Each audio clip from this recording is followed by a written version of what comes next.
आमदार संजय गायकवाड यांनी आमदार निवासमधील निकृष्ट दर्जाच्या जेवणाबद्दल तक्रार केली नाही, तर त्यांना स्वतःच त्याचा अनुभव आला आणि जेवल्यानंतर त्यांना जेवताना त्यांना वांती आणि उलटी झाली, उलटी हो गया, वॉमिटिंग हो गया और इसलिए उन्होंने गुस्से में आकर वो मारपीट की। उसका मैं समर्थन नहीं करूँगा और हम लोक प्रतिनिधि है, विधायक है, तो हमारी जिम्मेदारी है कानूनी कार्रवाई के लिए हमारे पास अधिकार है। तो अगर रिजल्ट गलत होता है उसके ऊपर कानूनी कार्रवाई हो सकती है, लेकिन मारपीट करना ये उचित नहीं है। और संजय गायकवाड़ को मैं निश्चित रूप से इसके बारे में जरूर उसको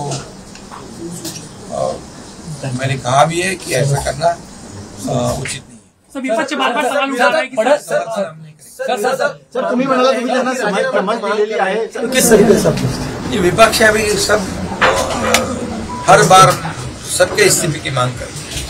विपक्ष को विधानसभा अधिवेशन में बोलने का मौका होता है, राज्य के किसानों के प्रश्न उठाने का मौका होता है, ये राज्य की जनता की जो समस्या है जो भी है वो सदन में उस पर चर्चा करने का मौका होता है, लेकिन वो वैसे करते नहीं। वो खाली बाहर सदन के बाहर पायरी जो है उस पर बैठते हैं और आप लोग उनके सभी मीडिया आपके उनको उनके सामने लेके जाते हैं। इसलिए मेरा कहना है कि अधिवेशन महाराष्ट्र की जनता को न्याय दिलाने के लिए विपक्ष ने उसका इस्तेमाल किया। हमारी सरकार की पूरी जिम्मेदारी है, हमारी पूरी तैयारी है कि उनके हर जवाब का उत्तर दें, उनके हर प्रश्न का उत्तर दें। मीरा भाईंदर की घटनाओं को लेकर क्या कहना चाहिए? हो गया है संजय गायकवाडांना आपण समज दिलेली आहे, त्याला आम्ही चांगलं उत्तर देऊ असं उद्धव ठाकरे म्हणतात, त्या संदर्भात काय सांगतात?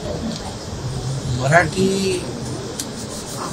खरं म्हणजे सक्ती करण्याचं काम आमच्या सरकारने दिलं। मराठी भाषेला अभिजात भाषेचा दर्जा आमच्या सरकारने दिला।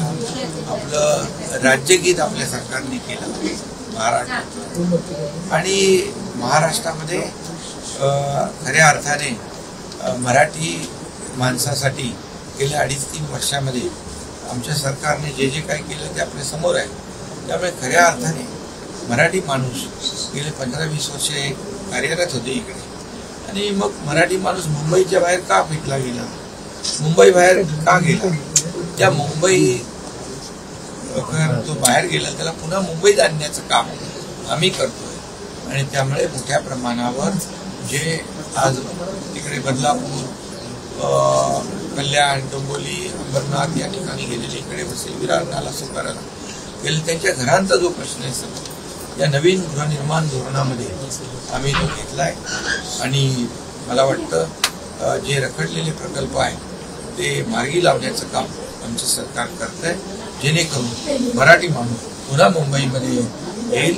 कारण मुंबईतला मराठीचा टक्का पुण्यामुळे कमी झाला, मराठीतला मराठी माणूस पुण्यामुळे दूर गेला। हे सगळं जे काय राजकारण हे सगळ्या अख्ख्या महाराष्ट्राला माहीत आहे, आणि म्हणून या ठिकाणी मी एवढंच सांगतो, गिरणी कामगार असले, गिरणी कामगारांना देखील आपण या गृहनिर्माण धोरणामध्ये घरं मिळाली पाहिजे, नोकरदार आमच्या भगिनींना घरं मिळाली पाहिजे, स्टुडंट हॉस्टेल झाले पाहिजे, या सगळ्या गोष्टी ज्या आहेत त्या आम्ही करतोय। त्यामुळे मराठी माणसाच्या बद्दल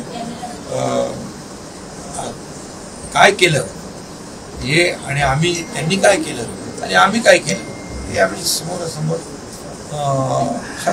सर पडळकरांनी मी माहिती घेतो, मी पाहिलं नाही।